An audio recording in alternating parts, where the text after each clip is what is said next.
E te rai te pene toru. Te whatai whaatiahia e te niu o te hiero I haa mau hiara.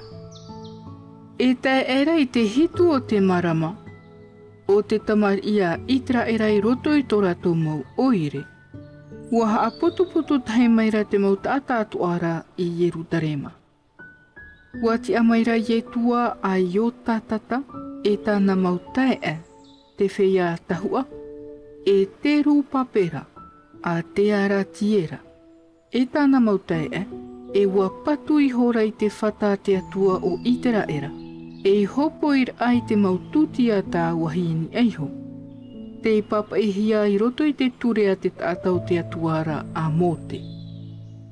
Ua whaatia e rei ta ua whatarei tōna ti ara amau, te vairara te matauin e rātou, no te mautātau taua mo whenuara. E ua hopoi rātou I te tutia tā wahini eiho na Yehova, e tutia tā wahi te puipui e te ahiahi. Ua haapoho I rātou I te oru o patiar ati ahapara, te papa I hiara hoi, e ua hopoi te maututia tā wahi te ohia no te maumahanara, te whai te hia maira, e au mai tea e rato te maumahanatoa. E muri ai te reira o te tutia tā wahi tā mauhiaia, tō te maumarama api, e tō te mau oru oi haamuahia no Yehovara. E ua hopoi mai rātou I te mau mea horu anua hiara na Yehova. Mai te mahana mata mua mai o taua marama hitura. Tā rātou hopoi ai te tutia tā wahi na Yehova. Ai tā rā te niu o te hiero o Yehova I haa mauhia. Ua hopoi hoi rātou I te moni na te tahua tarai ofai, e te tarai rā au, e te maa, e te waina, e te hino nā tō tito nei tō turia, ia hopoi mai rātou I te āreti repanona I tahatai I Iopa. O te iti ahia mai e te ar I o peretia e turo I a rātou. E tae era I te piti o te matahiti o tō rātou haere a mai te whare o te atua I Yerutarema. E te piti hoi o te marama, ua tamatai hora te rūpapera a te ara tiera, e o Yetua a Iota tata, e tō rātou mau te e toe, te mau tahua e te atirevi, e te whia atua I haere mai te pau mai I Yerutarema. E waha ap o atura te atirevi o te itai te tā au ho e o te Tahitienne atu, I te whaitoi te ohipai te whare o Yehova. Ua tia maira Yetua e tāna puitamari e tāna mau tae, o tata miera e tāna mautamari, te mautamari a Iuta, rātou atuara I te whaitoi tōr ai te whiarawe ohipa I te whare o te atua.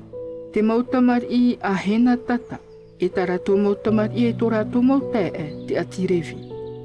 E ia haa mau te whea tahua I te niu o te hiero o Yehova, ua whaanhoi hore I te whea tahua I whaahu hiara, ma te pū atoa, e te mau atirevi, te mau tamaria atafa, ma te tume paro, e haa maita e a Yehova, I te hapa ohia e te ar I o itera era, e tā vita.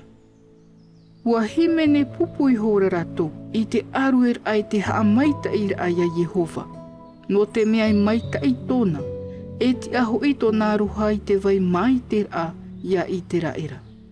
Umere atura te tātātu oira verahi, e umere rahi I te haa maita ira ai a Yehova, no te mea ua haa mauhia te niu o te whare o Yehova.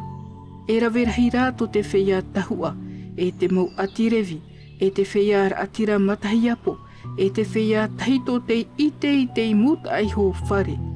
Ia haa mauhia rā te niu o te ni whare I mua I tō rātou mata, ua piino atura I te reo I te oto.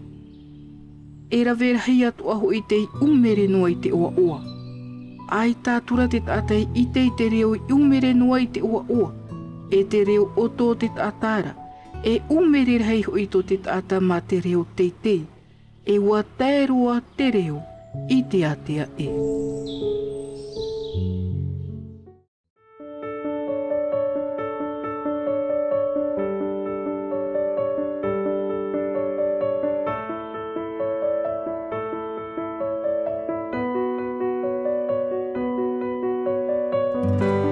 C'était votre lecture quotidienne de la Bible en langue tahitienne proposée par le Centre Média Adventiste, disponible en replay sur cma.adventiste.pf.